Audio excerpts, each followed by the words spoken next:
Hi, I'm Desmond Berry, CEO, Seventh Legacy. Welcome to another episode of our video podcast series, Indigenous Inclusion in Industry. Today I'm in Marquette, Michigan, and I'm having a conversation with Bob Lehto. Bob, take a minute and introduce yourself. Sure, thanks, Des. My name is Bob Lehto. I'm the president of Trimedia Environmental and Engineering, headquartered in Marquette, Michigan. Trimedia is a multidisciplinary scientific and engineering services company that's headquartered in Marquette, where we have about 70 employees company-wide, the vast majority of which sit here in our headquarter office in Marquette. But we have offices across multiple states in the U.S., including Arizona, Nebraska, Minnesota, Wisconsin, and of course here in Michigan. Great. Thanks, Bob. Could you maybe tell us a little bit about your personal background, not just Trimedia, but who Bob Lehto is, where Bob Lehto comes from? Sure. A little bit like that? Yeah. Cool. So I grew up in the Upper Peninsula of Michigan, a little village of Newberry, about 100 miles east of Marquette. I graduated from Newberry High School and went to school. I call it locally in Sault Ste. Marie. Got an undergraduate degree in the sciences in Sault Ste. Marie at Lake Superior State. And I got out of school, and during my time in school, I spent time working in an environmental research laboratory there, and that's where I kind of became familiar with the environmental sciences.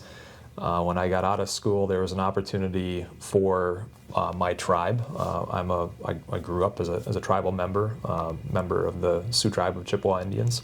There was an opportunity working in the tribal government as an environmental specialist, and Sure. I did that for 2 years, working on tribal water quality programs, wetlands, among a number of other things.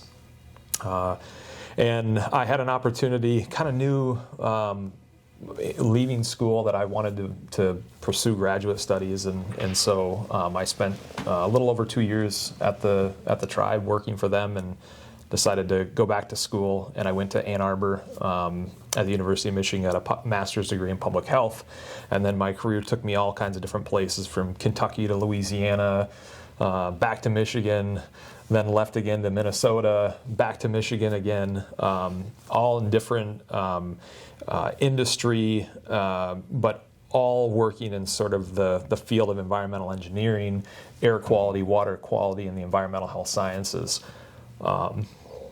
And along the way, one of those stops was here at Trimedia, where I was a junior consultant for about 3.5 years, and then left and went back to industry, and then had an opportunity to come back to Trimedia in 2022 as an owner. And I've been in that ownership role and now serving as the president of the company since that time in 2022, and excited to be back in northern Michigan, which is what I call home and close to family. And it's just a great time in my life. I love being here. I love the culture and the employees and the work that we do at Trimedia, and of course being in the UP is a great fit for me and my family. Where the heart is, right? Yeah, Where your heart is. For sure. That's good. That helps with my next question. I was going to ask what inspired you to get into business for yourself, but I think you did a pretty good job.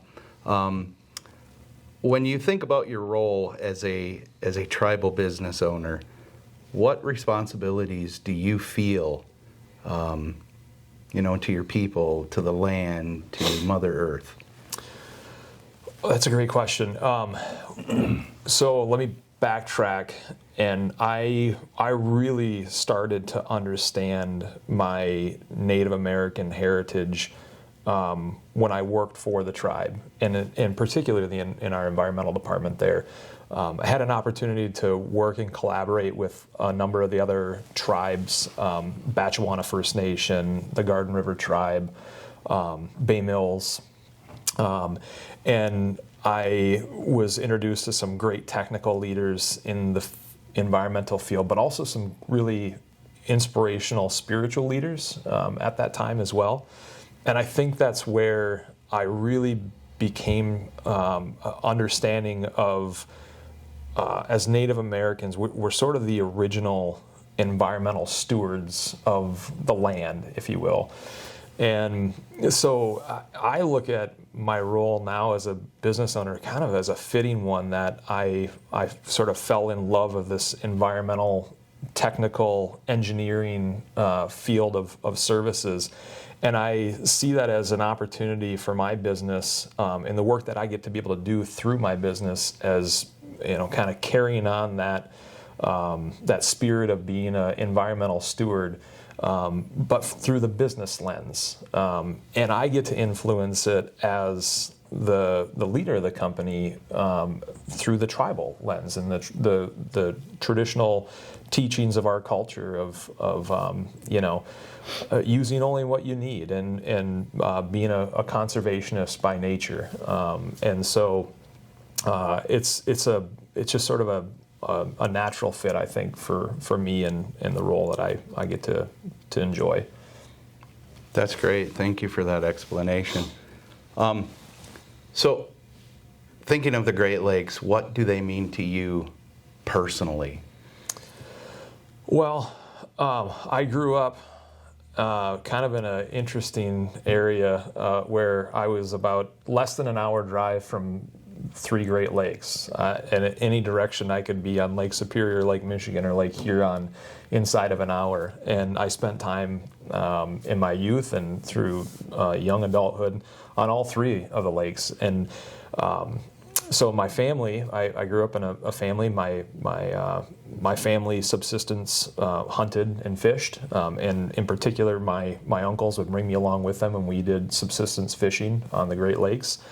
And then recreationally, we spent a lot of time on Lake Michigan. So we would, make the short drive from Newberry down on US 2, and we had lots of family gatherings near the Hog Island area, along the shoreline of Brevoort, which is still my favorite stretch of highway in the entire world. It's pretty there. I love that spot. And so the Great Lakes are personal to me, but I think like a lot of us that call this area home, there's a natural gravitational force to the lakes. You just maybe everybody knows, but or maybe it's just unique to us folks who are lucky enough to be around it. You just feel it. You feel like there's this pull that brings you towards the water and to the lakes, and so it's very personal to me. So, in your view, what is, as Anishinaabe people, what is our collective responsibility to care for the waters? Well, as by definition of indigenous, we are the original peoples of this area, and so I think, I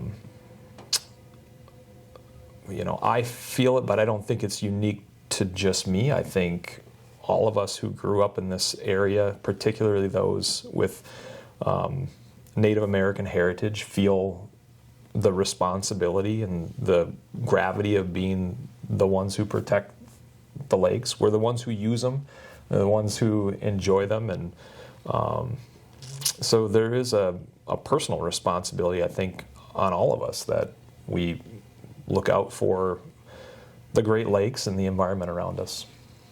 Thank you. So, that being said, how do you personally balance between protection of these waters and pursuing energy infrastructure or economic development, especially given your company's mission and background here?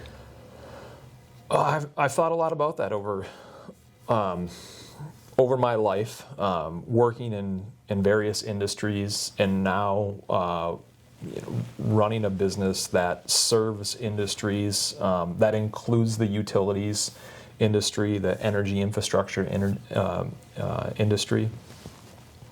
And I think the way that I have best been able to square that in my mind has been that, although I came from some fairly humble beginnings, in my childhood, I still got the benefit of enjoying growing up in a very first world environment where I could flip the switch and turn on the lights, and I could turn on the propane heater and I could get warm, and all of those things that we maybe to some degree we take a bit for granted.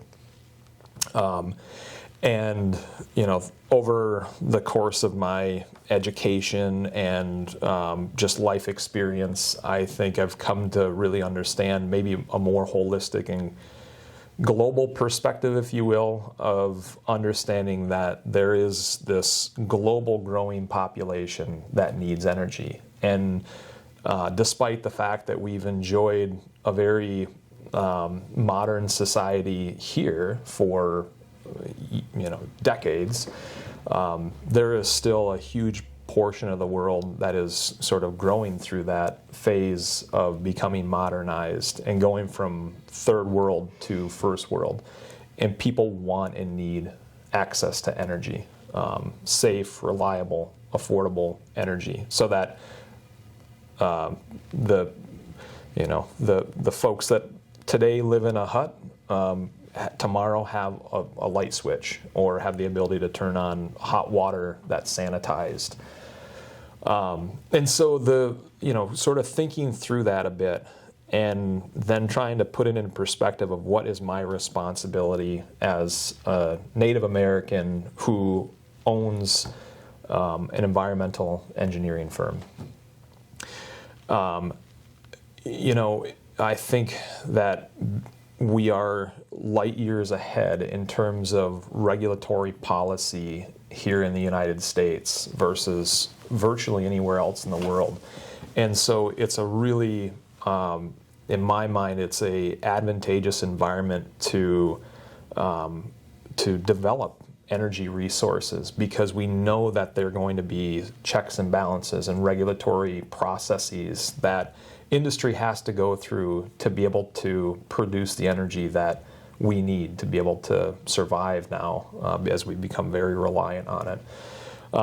And so when I think about, do I want energy to be developed in a third world country where those laws, those regulations for against polluting and harm to society, to be able to produce light or heat, or do I want that done in a domestic United States environment where those environmental teeth exist, and there are firms like mine who have the ability to influence and direct and shape the way that energy is produced by industry.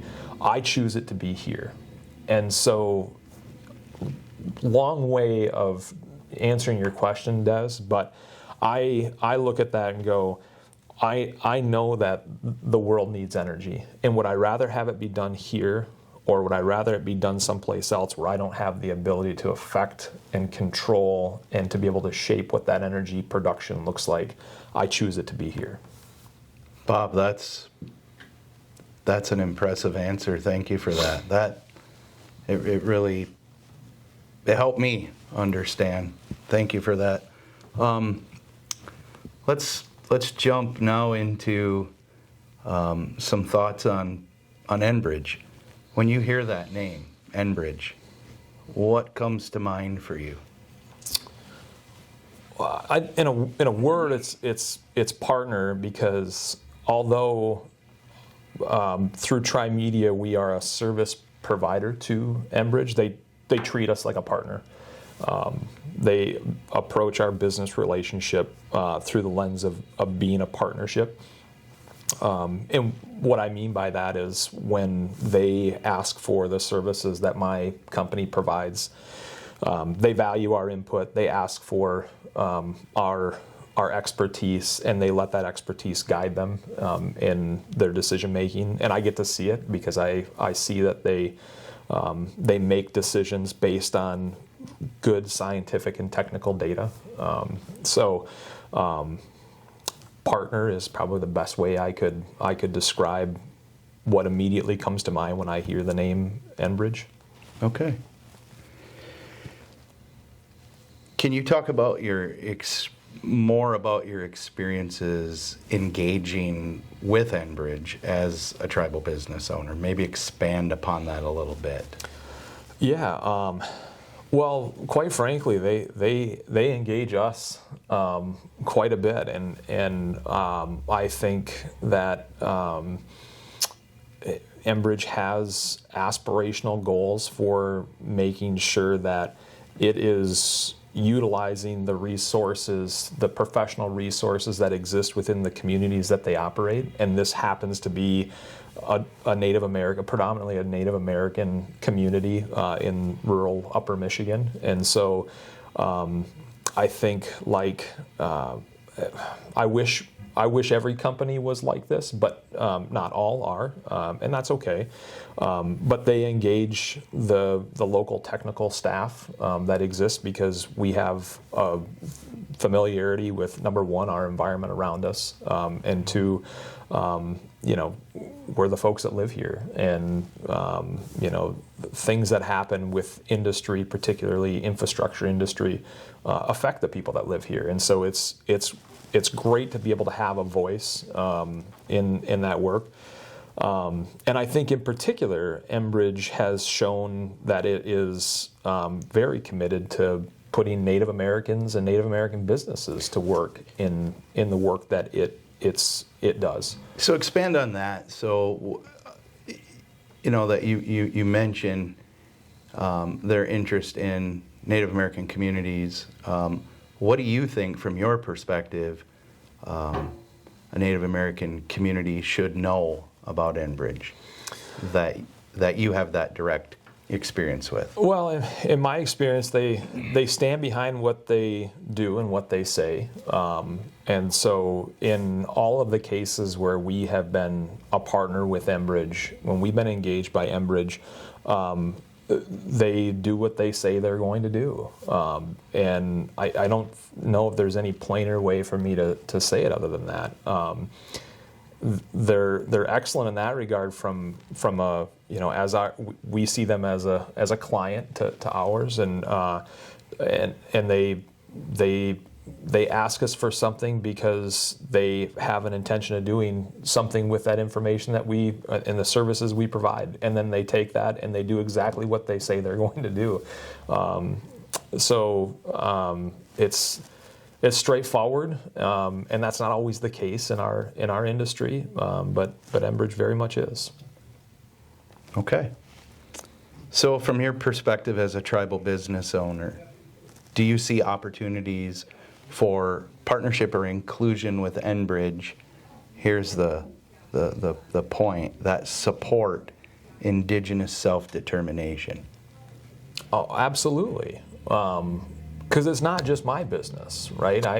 I know other tribal business owners who have had the opportunity to not only come in and talk directly with Enbridge and have an opportunity to quite literally sit in the same room as decision makers who are buying goods and services from the marketplace, but to be able to sit in that room and say, "Hey, I'm a tribal business owner and I operate an outfitter, a machine shop, or an environmental engineering firm."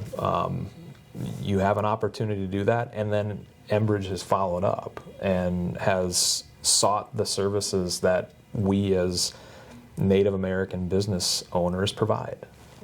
So I've seen that myself, and I have seen it through other businesses and other business owners who I know personally. Okay, great. How important is it for a corporation like Enbridge to understand and respect tribal sovereignty?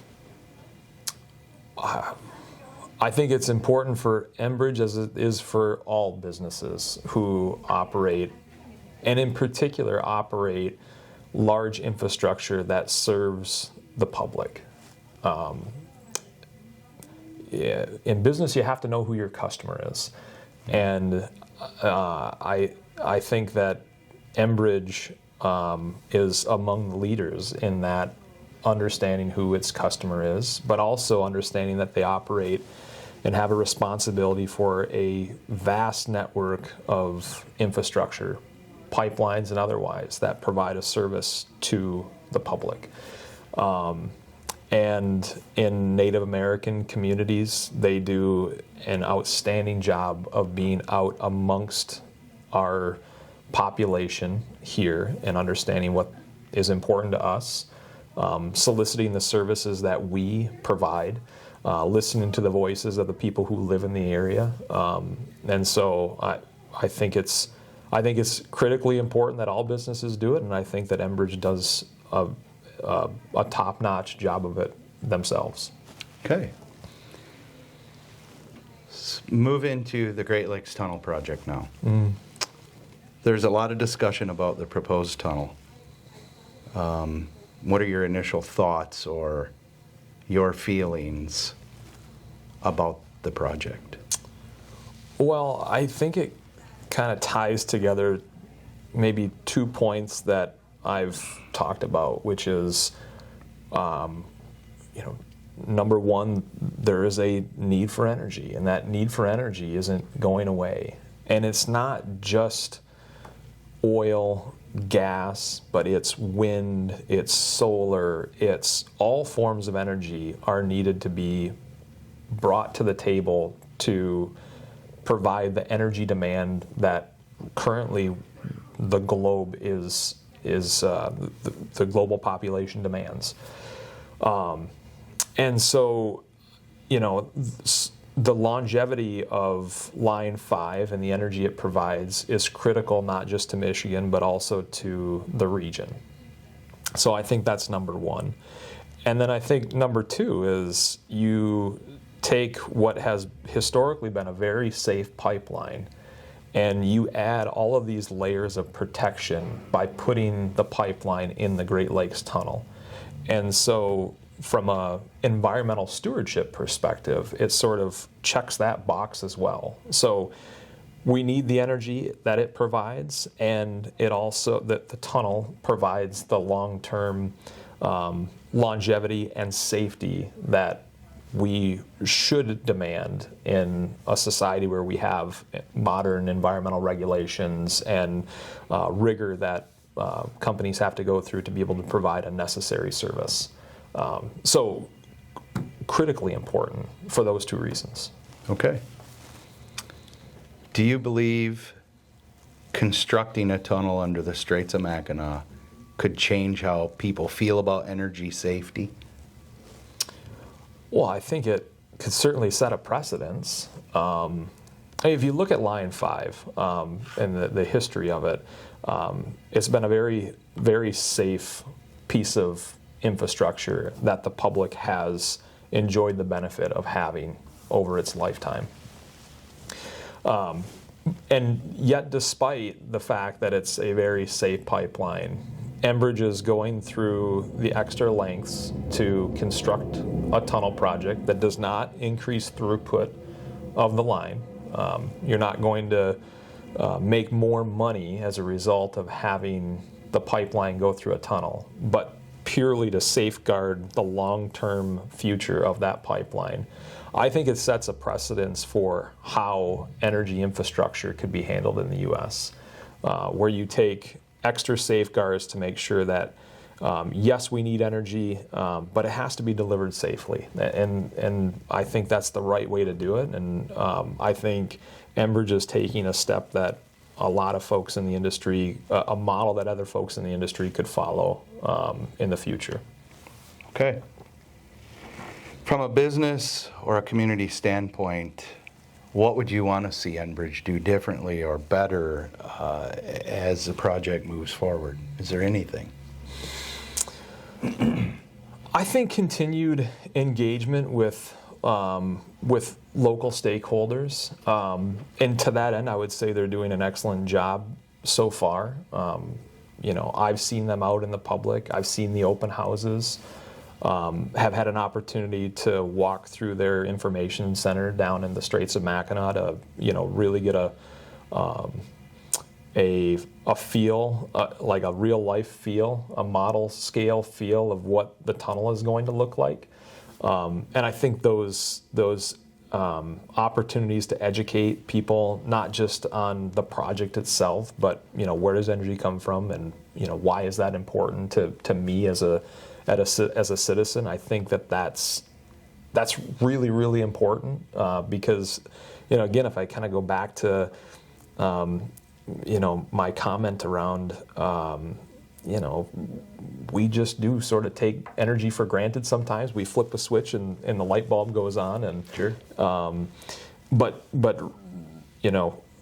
do we all really have an understanding of what does it take to produce that energy to turn the heat or power the lights or whatever the case may be? So I think that there's a whole lot more of that's needed. And I think Enbridge does a great job of it, and so if it's one thing I would say that is, it's just more of it is needed, and hopefully through the course of the construction of the Great Lakes Tunnel and beyond, Enbridge continues to be a leader in educating people about who they are and what is the valuable service that they provide to the public. Okay. How do you feel that this project can affect local and tribal economics or cultural values, or even opportunities for young Native entrepreneurs? Well, I don't know what the latest price tag on the tunnel project is, but I think the last time I heard it was, somewhere between $500 million and $1 billion. I don't know. Again, I don't know what that looks like today. But here in small rural northern Michigan, those projects aren't just hanging out on trees. They don't come around all the time.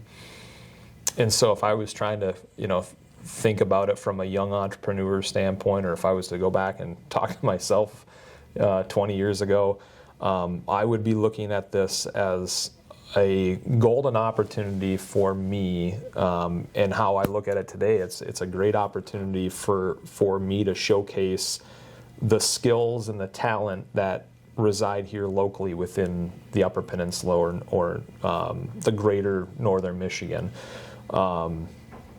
And have an ability to participate and affect and shape what that project looks like. And it's a huge opportunity for Native businesses, workers, entrepreneurs, and the like.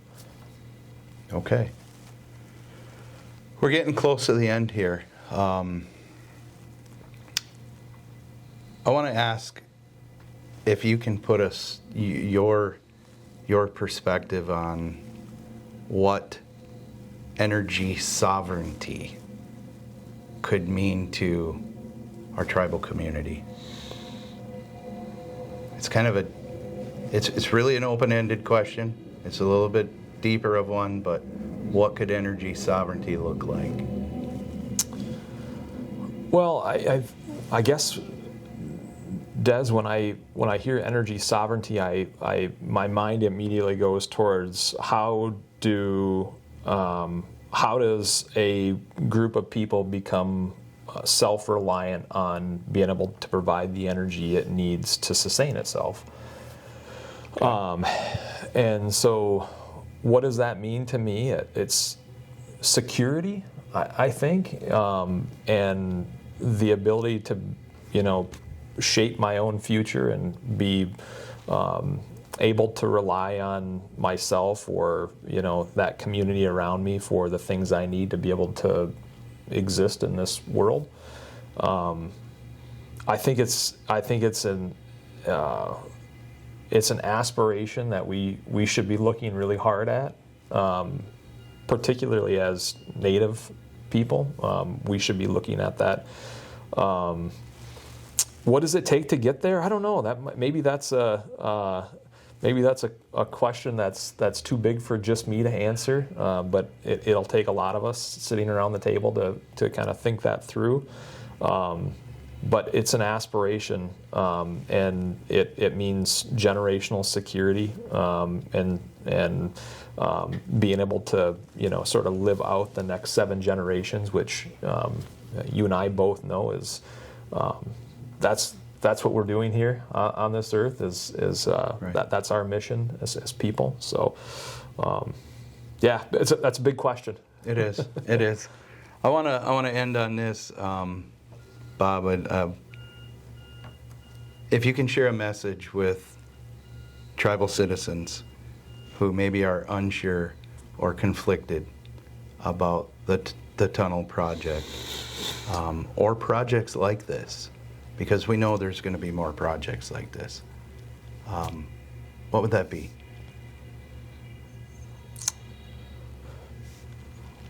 Go see it for yourself. Don't rely on passive information.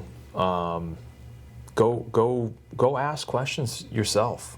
Be active. Be an active participant in the process.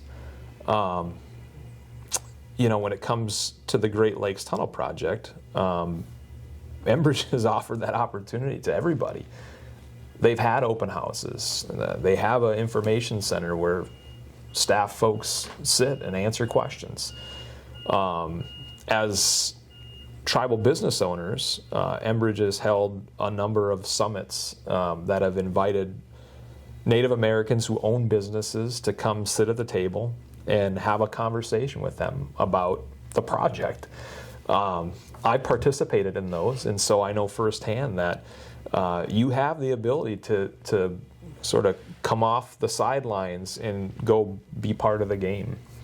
And I don't think that's unique to me. I think that's an opportunity that any of us have, is to go and ask questions and then decide for yourself what you think of it, and do you believe what you see and what you hear.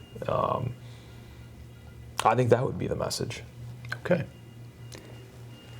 In wrapping up today, is there anything that you want to add? Was there anything maybe you felt I should have asked you that you didn't have an opportunity to share or expand on? Because now's your chance. I really want to go back to that energy sovereignty question, but I really do think it's something that we should be talking and thinking a lot more about. How could we do that? How could we do that? Where would be a starting point for that? We probably need a great facilitator.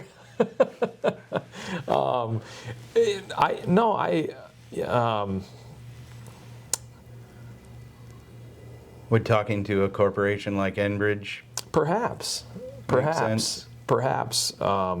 I mean, they know it best. It's their industry, right? Fair. But also, there needs to be, some governance around, who would run that? Who would operate it? And so, a group of citizens, like a tribe, for example, would be interesting place to start in terms of facilitating a conversation where tribes are, their objective is to look out for their population, and so, thinking about sovereignty, energy sovereignty for the people that it represents, and talking to the people who are experts at providing energy would be a really interesting starting point for a conversation. And really, I think that's probably what it would take. Because I don't know if I have the answers sitting here today. It's not necessarily my mission or my charge, but it's an aspirational thought that I have from time to time. Yeah, that's a great answer. I appreciate it. Bob, I appreciate your time today. Always a pleasure to see you and hang out with another guy from Newberry. So, thank you. Miigwech to you. Yeah. Gee, miigwech. Mama P.